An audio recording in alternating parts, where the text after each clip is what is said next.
I have just released my debut novel. That's so weird to say out loud. I don't even know where to begin with this one. There's so much I want to go through and talk about, but then also I'm like, YouTube is gonna be like crap with this video. I'm also sharing a project I've put more into than any of my videos on this channel, and I'm more scared and excited and nervous than I've been to release a creative project in my entire life. And I want to do nothing but talk about it, but I don't know how to do that well, especially because I've just had laryngitis, so my voice sounds weird in this one. This project has been an insane amount of work and a huge passion project, and I want to go through all of that with you in this video. But I have to start off by saying my debut novel is out. It's out now, you can get it, you can read it today. Go to the link in the description and please get it. If you have ever loved any of my creative endeavors, I really hope you'll consider getting my book, because I've put more into this than any creative project I've ever undertaken, and discovered a new passion and possibly future in writing that I want to talk about in this video. And I am so proud of it. I think you'll love it. I should say, as a warning, there's plenty of graphic violence described, as well as some explicit language and adult themes. It's not your grandma's science fantasy novel, unless your grandma's awesome. In which case it's right up her alley. Go check it out, and please, if you do, leave a review. I am a debut author, no one's following me on any of those book places, and reviews mean everything. So please get my book and leave your review on Goodreads, on Amazon, wherever you get it, to let other readers know what your experience was like, and to let me know so I can learn and grow as an author, because I plan on doing this for a long time to come. So what is The Ascendants about? Well, Alicia and I have been working on art to bring this world to life, which I'm hoping to use to produce a future art edition of the novel. And if this launch goes well enough, I can put more into that. So I can use some little bits of the art we've developed to bring the blurb to life for you right now. On a distant mining colony, Samantha Weaver is in line for a promotion and is working hard to have hope for the future. She came to this desolate place to give her sickly brother, Aidan, a better life, but is it really better? Sometimes she wonders how best to help him and if they made the right decision. Their exhaustion and mundane existence is blown apart from the moment the monstrous creatures breached the mines. The colony descends into chaos. All the workers are trapped, abandoned by the very administrators who once drove them to exhaustion. Together, Sam and Aidan must fight their way through blood-stained hallways where every shadow hides claws and every move could be their last. The walls are breached. The colony is lost. Survival is all that's left. When the legendary Starborn warriors arrive, the survivors dare to hope. But these newcomers are not intent on rescue. Whatever they came for, it's worth more than every survivor begging for salvation.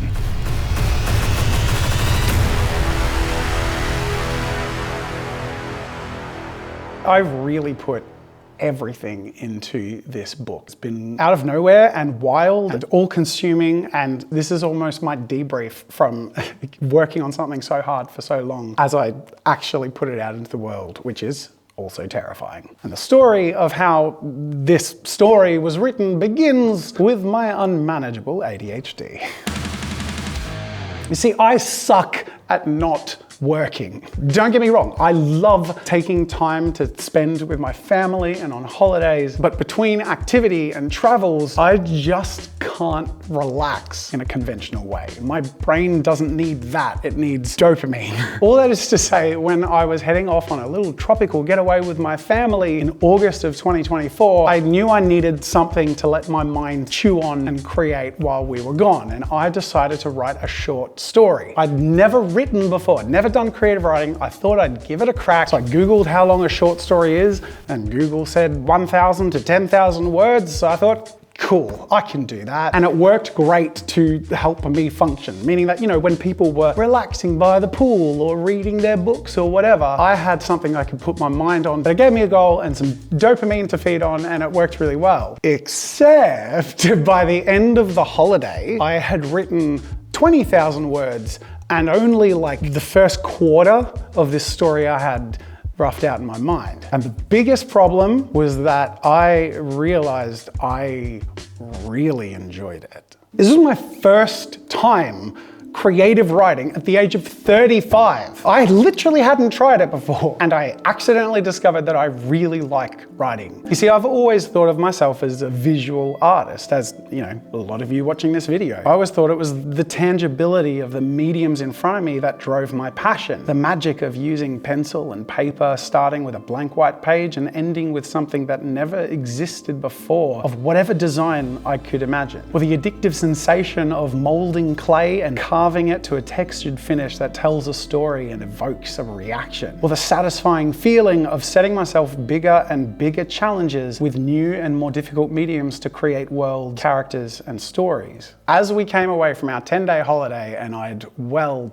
surpassed and also not achieved my goal, I realized I was writing something that wanted to be bigger, and that was naturally what I was drawn to do, and I wanted to see where that would take me. A novel, it turns out, is what my creative soul was yearning to create. But then it hit me. If I'm gonna write a novel, then I'm gonna release a novel, because that's what I do. I make stuff and I share stuff. But then I realized if I'm going to sell a novel, it had to be a good novel. Enter imposter syndrome. You see, I don't want to be a YouTuber who writes a novel and throws it out and makes a quick buck. Especially when I'm painfully aware of the place of privilege I'm coming from, that I have an audience to share it to. The hardest thing for so many independent authors is after writing the book, they have to find people to give it to. And I have that. I have you watching this video now, and I know that that's built on trust. And I know that everything I release, especially if it's got a price tag on it, has to be something that I can back 100%. So I decided from the very beginning, if I was gonna write a book, I was gonna write a great book. But I had a lot of work to figure out how to do that. Writing became a part of my daily routine. Every morning I wake up at 6 a.m. and write until 8:30, so at least 2.5 hours every day, which fast became my favorite part of the day. In fact, on the drives to work after my writing sessions, I really felt like I'd been somewhere. Another world of my own making, as real as any sculpture or drawing I'd ever made, but huge and growing and meaningful to me. But I also know what I don't know, and I knew I would have to really learn as much about the craft as I possibly can and be open to difficult feedback, professional help, and putting down my pride and gutting stuff or killing my darlings in order to make something really great as a result. Now, fortunately, I wasn't starting from nothing. I'd developed skills in writing from producing many scripted videos, courses, ebooks, and my published book on art and creativity, and with decades of experience as both a player and host of tabletop role-playing games, I developed skills in characterization, slow burn storytelling that were really coming to the fore. Many of you who have watched this channel for a long time also know that storytelling takes a pretty prominent part in many of the videos here, even from older character design sessions to working with prompts and creating something. And on top of that, I've heavily been a consumer of fiction all my life, having read and listened to hundreds of novels and series over the years. But as I continued to write my novel every day, I firmly moved myself into the position of being an eager student, ready to soak up every piece of good writing advice from every source I could. Some of the books I found really helpful were On Writing by Stephen King. That's got to be my favorite of the bunch, but I also really enjoyed On Writing and Worldbuilding volumes by Timothy Hickson, The Emotional Craft of Fiction by Donald Mass, 1000 Words by Jamie Attenberg, Story Genius by Lisa Cron, Save the Cat by Blake Snyder, How to Write Best-Selling Fiction by James Scott Bell, and countless, endless, amazing TikTok video creators whose advice on publishing, narrative, editing, world building, and more has been my constant companion as I've been immersing myself in writing. Suffice it to say, I wanted to take on every piece of advice that I possibly could except one. There was one piece of advice that came up in many different forms and from many different people, and it's the one piece of advice I refused to accept, that your first one is gonna suck. The first one's going to be bad, and then the next time is going to be a little bit better. And whether you revise that first book or you start over on something new, it doesn't matter. You will get better every single time you sit down to write, and you have to start. And it will be terrible, and give yourself permission to be terrible at it and to figure out how to get good over time. My goal was that if I work hard enough and sought the advice of professionals at every step of the way, maybe, just maybe, my debut novel wouldn't be crap, it would be good. Nay, dare I aspire to it, great. So what started as a short story with a few simple plot points was slowly reshaping into a novel filled with a cast of characters I developed from the ground up and mysteries I deepened and wove into my story. And slowly I was finding my voice day by day, chapter by chapter. 6 months later, I had my first draft finished. I wrote a book. The hard part's surely over, I thought to myself. And how wrong I was. There would be 3 steps because there are 3 kinds of professional editors: a developmental editor, a line editor, and a proofreader. So surely I would just be escorting my draft through those 3 steps and have a finished book at the end of it. So in February, I found someone I thought would be a great fit for me thanks to their awesome TikTok content, CM Taylor, who had an opening for a developmental edit in August. Their recommendation was that I go through and do my own self-edits first and then take that revised manuscript to beta readers and get more feedback so that by the time we get to the developmental edit, I've made most of the obvious changes and then she and I could really dig into the meat of it. I agreed, that sounded good, so we locked it in, but also 6 months seemed like a long time, so I asked if she had anything sooner. And a few weeks later, it turns out there was something sooner that popped up. There was an opening in June, which was 3 months from the time of our communication. And I thought, great, that's plenty of time. I was wrong. I had just committed to editing a 90,000 word manuscript in 3 months, which I wrote in 6 months. And then as I got stuck into the self-editing process, I realized painfully, editing is harder than writing, and it was slower too. And I had half the time. Oh my God. But I know that if there's anything my particular form of ADHD does okay with, it's unrealistic deadlines. So I just dove into it, sticking to my early morning writing schedule, but often getting up instead at 5 a.m. or 4 a.m. to get more done. And this is where I consider myself very lucky, because many, if not most, of the authors that I've seen on TikTok describe their writing process as something they love and the editing process as something they hate. And thankfully, I really enjoyed the editing process. And in fact, looking back, this whole process of writing a novel feels viscerally similar to me as sculpting with clay, where the draft is the armature and putting all the bulky stuff on there and getting a rough shape. Editing is like carving out chunks and adding sections and refining that silhouette and really getting towards that vision that you had in mind. But it was still a tight timeline, but one that I reached. I made it by the skin of my teeth, but with not much time left for beta reader feedback. And in fact, I opened it up to my community and said, hey guys, I have an edit deadline in 2 weeks. Who's gonna read this novel in 1 week, give me feedback so I can make changes in the next week and send it off to a developmental editor? And as a result of that vlog, I got 15 beta readers and 5 beta listeners, because in the process of going through a 3rd draft, I actually read the whole book from start to finish. I recorded it as I did because I figured why not? But mainly because reading it out loud, it makes it clear to me the stuff that needs to change or makes repetition stand out really quickly. But as a result, I also had a crap audiobook. Testing. Hello. Eden. Chapter 22. So I had 20 people consuming my very early book to give me feedback, and their feedback was on time and extremely helpful. And I crunched my guts out to get the 4th draft of the book done on time for our developmental edit. So I handed it over to C, which would then be out of my hands for almost a month, which was also a really jarring feeling, because by this point I had spent 9 months writing every day, like a really ingrained part of my morning routine now. The timing was actually perfect in a way, because I handed it over the day before I had a month-long trip to the UK with my family. And I decided as my next travel project, I would work on the upcoming books. Yeah. Okay. For the first holiday, I went with the idea of making a short story, and by the end of it, I was like, making a novel. And by this holiday, I was heading off with a novel and deciding to come back with a series.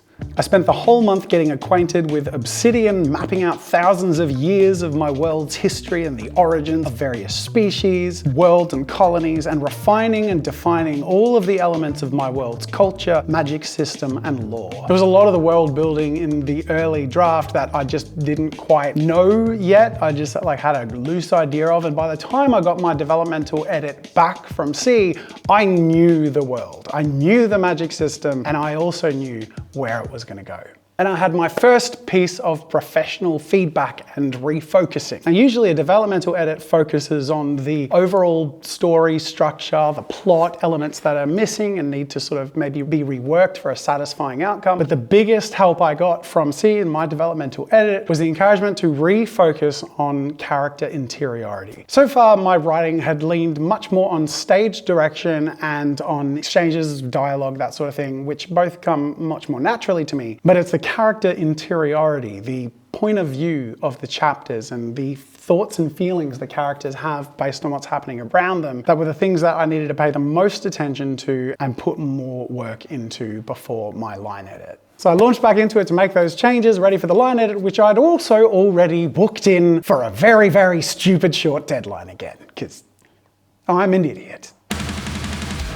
She gave me a choice between July and October. And of course I picked July because I'm impatient, but I got my manuscript back in June. So I had 1 month to do a refined edit of my entire book, which by the way, was growing. Like by the time it was handing it over to my line editor, it had grown from 90,000 words to 110,000 words because of all the interiority I was working in there and the world building that I'd sort of locked in place and needed to put in there as well. And I had expected all the feedback from my beta readers and my developmental editor to cut back the novel because that's what I kept hearing in all the TikToks. Is that editing is about killing your darlings. But all of the feedback was like more, put more in there from the character's perspective, put more in there for the world building to explain this and that. The book was growing and I had 4 weeks to really refine it, ready for the line edit, because the line edit isn't about broad stuff, it's much more granular. And I knew I would not reach that deadline even with 3 to 4 hours every morning working on the manuscript. So I blocked out at least one 10-hour work day every week to get this done in time, complete with a marathon at the end with a full week where I took it across the finish line, working non-stop, at times for over 18 hours, which if ADHD is in any context a superpower, this is the context in which it is my superpower.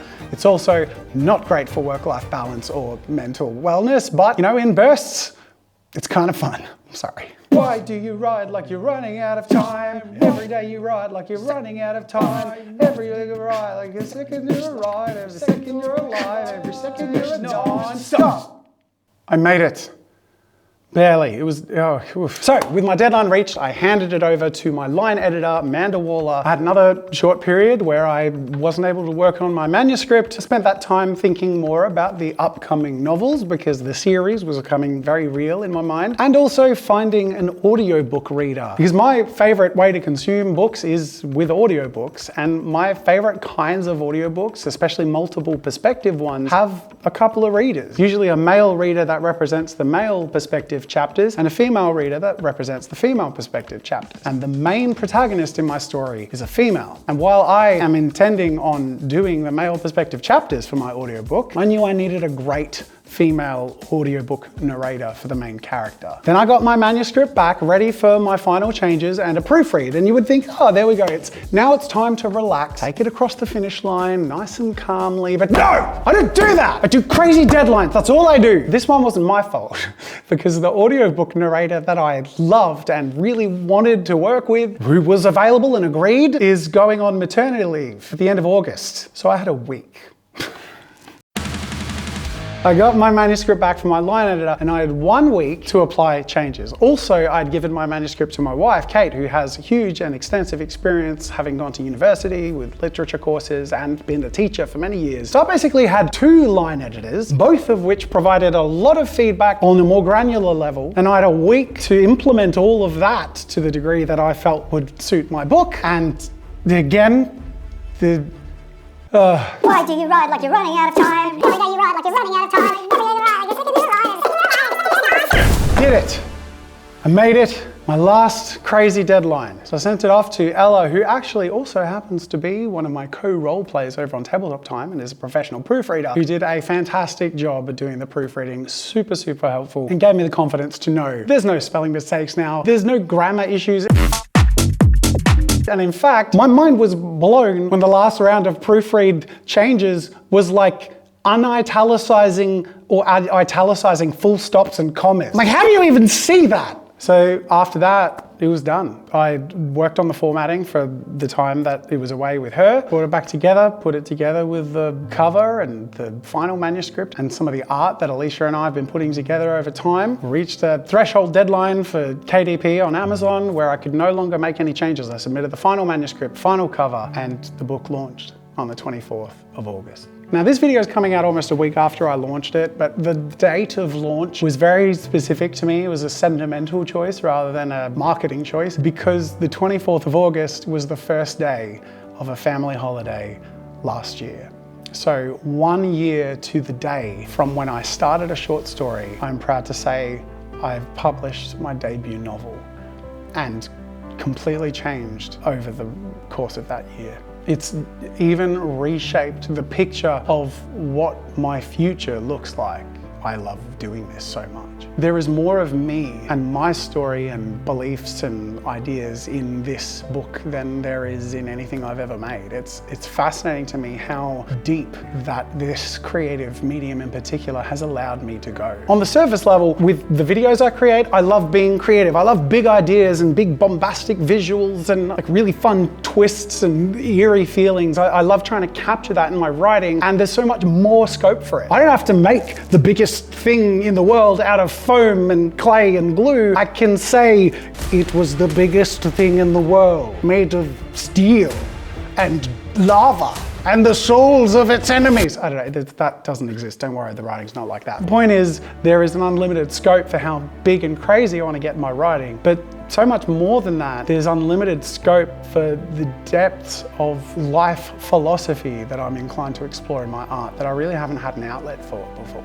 It's one of the things I most love about the different authors and books that I've read. Life is hard. My best friend from high school died in a car crash when I was in my early 20s. I left my childhood religion at the same time and was left with basically no friends and having to start again. I was bullied through high school, which is how I found my creativity in my isolation. And there are so many difficult and inspiring and roller coasters of emotions, of lessons that I've learned through this journey on YouTube, through employing people and running a business, through getting married and having kids and watching people in my life with sicknesses that they overcome and don't. Like, all of this is the part of the tapestry and fabric that is my life, that are experiences I've drawn from and poured into a novel. And there have been mornings where I've been writing and my alarm goes off at 8:30 to say, get in the car, it's time for work. And I'm drenched in my own tears as I'm writing this moment that's capturing something really personal to me. And on those days, I just kept writing. I was late for work and I was okay. And there's something truly magical about that. But there's also something safe about it, because our world is pretty freaking scary sometimes. Scarier than the scariest books that you read. And sometimes it's hard to know what you think about it or how to move through that. Reading is one of the ways that we learn how we move through the world, because we see these fictional characters move through even scarier, crazier, unfathomable worlds and difficult trials and learn how they overcome things, or the philosophies and lessons that get them through, and we take those with us. And I found my own piece of magic in creating those stories. And I think that beyond a cool story, my novel might help people who are grieving loved ones or feeling overwhelmed by the state of the world. Now that's a lot to hope for, and that's a lot to say to big up my first novel. But I guess what I really want to get to is I finished a book, and I did not expect to fall in love with creative writing the way that I have, but I really have. I expect to do a lot more of it, and I would be really grateful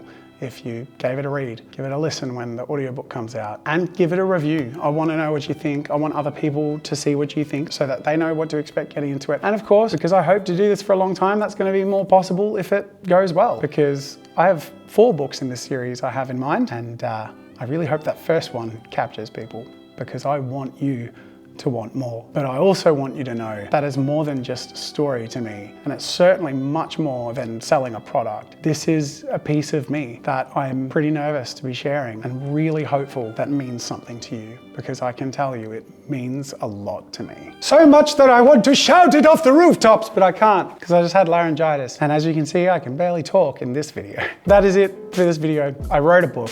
read it, please. I hope you love it. And if you're interested in following my author journey, well, I have a newsletter. It's actually redirected from JAZZA'S.com. It's my author pen name. It's like a newsletter, which is just my writing stuff only. Like when the audiobook comes out, I will do an update through there. You'll be the first ones to know. And when the sequel or the next book comes out, there will be no spam. It will be like one email every year or two. But that will be the way to keep up with my releases. And if you want to keep up with my author's journey more concurrently, I am now using my TikTok as an author.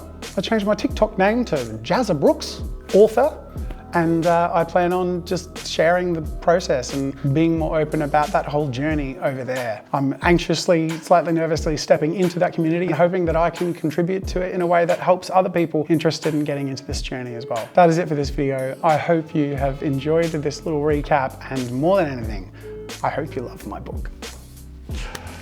Thanks for watching. I'll see you later.